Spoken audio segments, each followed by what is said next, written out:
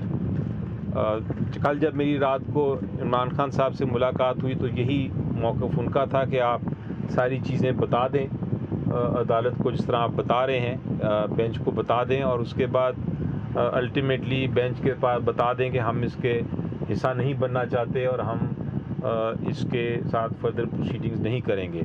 تو میں نے عمران خان صاحب کا پیغام دے دیا کہ اب ہم اس بینچ کو چونکہ نہیں مانتے، اس کی تشکیل درست نہیں ہے، تو ہم اس کے ساتھ اب پروسیڈنگز میں حصہ نہیں لینا چاہیں گے۔ تو عدالت نے پھر اس کے بعد کہا کہ ہمارے جج صاحبان نے پوچھا میرے سے ایک وکیل کی حیثیت سے کہ آپ کے کوئی ہمارے یہاں قانونی سوال ہیں، کوئی آئینی سوال ہیں، وہ جواب دے دیں، جو میرا ایک اوبلیگیشن ہے، میری ایک ذمہ داری ہے کہ میں وہ جواب دوں۔ تو میں ان کو جواب دیے۔ اس کو انہوں نے کہا کہ ہم آپ کو سمجھتے ہیں کہ آپ فرینڈ ہیں عدالت کے، اس معاملے میں آپ ہمیں اپنا موقف دیجئے۔ میں نے وہ موقف دیا، جس طرح میں 2 دن سے ان کے سوالوں کے جواب دے رہا تھا، اور وہ سوال کے جواب دینے کے بعد میں نے پھر سے دوبارہ سے ریپیٹ کیا کہ ہمارا جو ہے موقف واضح ہے کہ آپ بینچ جو ہے چونکہ اس کی تشکیل درست نہیں، تو یہ بینچ یہ فیصلہ نہیں کر سکتا۔ آپ سے درخواست ہے کہ آپ، اور یہ عمران خان صاحب نے مجھے بڑا واضح کہا تھا کہ یہ کہنا ہے کہ آپ جو 18 ججز 19 ججز جو سپریم کورٹ کے ہیں بیٹھ کے اس کو ایشو کو ریزالو کریں۔ میں نے یہ کہنے کے بعد کہا کہ مجھے اب اجازت دی جائے کہ میں اس کمرے عدالت سے چلا جاؤں۔ میں کمرہ عدالت سے پھر آ گیا، پروسیڈنگ چلتی رہیں اور فیصلہ تو جو آنا تھا وہ آ گیا۔ تو اس لیے کوئی ہمارا جھگڑا قانونی ہے، آئینی ہے کہ یہ بینچ کی تشکیل درست نہیں، لیکن میرا کوئی ذاتی جھگڑا کسی کے ساتھ نہیں۔ یہ تو ایک بڑا واضح قانونی جواز ہم نے لیا ہوا ہے، اور میں نے بلکہ پٹیشن بھی فائل کر دی ہے آج، جس میں یہ اس بینچ کی تشکیل کو چیلنج کر دیا گیا ہے۔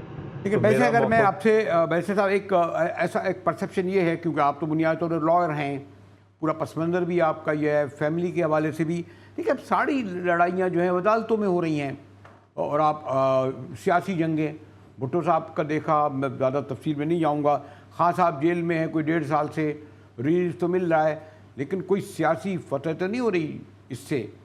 ٹھیک ہے جلسے جلوس بھی چل رہے ہیں، لیکن ایسا لگتا ہے پرسیپشن کہ آپ کی پارٹی عدالتی جنگ کے ذریعے یہ جیتنا چاہتی ہے خان صاحب کی لڑائی۔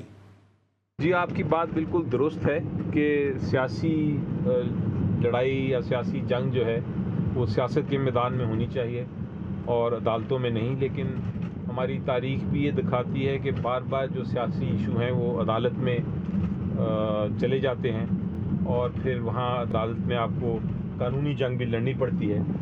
لیکن میرا خیال ہے کہ ہم نے اب یہ فیصلہ کر لیا ہے کہ ہم ہر فرنٹ پر لڑیں گے، چاہے وہ سیاسی ہو یا قانونی ہو۔ اگر میں آخر میں سوری ٹو انٹرپٹ یو، اگر میں یہ کہوں کہ حکومت تو تلی ہوئی ہے کہ وہ آئینی کورٹیں بنائے گی، بلاول مہم پہ نکلے ہوئے ہیں، تو اس کے پیچھے کیا اصل مقاصد ہیں؟ کچھ لوگ کہتے ہیں کوئی اور ہیں، یا کیا آپ سمجھتے ہیں؟ جی ہمارا موقف بڑا واضح ہے، اور موقف یہ ہے کہ جو بینچ ہے یہ چونکہ اس کی تشکیل درست نہیں ہوئی، اس لیے یہ آگے فیصلے نہیں کر سکتا ریویو اس آرڈر کو کرنے کے۔ یہ موقف پیش کیا، اور اس کے بعد جو میری کل سارا دن سوال کے جواب دیتا رہا میں عدالت کو، اس کے بعد جب کل میٹنگ ہوئی ہماری تو فیصلہ یہی ہوا کہ وہ کچھ ہمارے جو پوائنٹس ہیں وہ ہم اس بینچ کو بتائیں گے، جن کا سب کا تعلق اس سے ہے کہ بینچ آگے پروسیڈ نہ کرے اور بینچ یہ فیصلہ نہیں کر سکتا۔ وہ پوائنٹس بتانے تھے ہم نے عدالت کو، اور وہ بتائے۔ جب وہ عدالت نے جب ہم نے بائیکاٹ کیا اور ہم نے کہا کہ ہم مزید اس میں شامل نہیں ہونا چاہتے، تو عدالت نے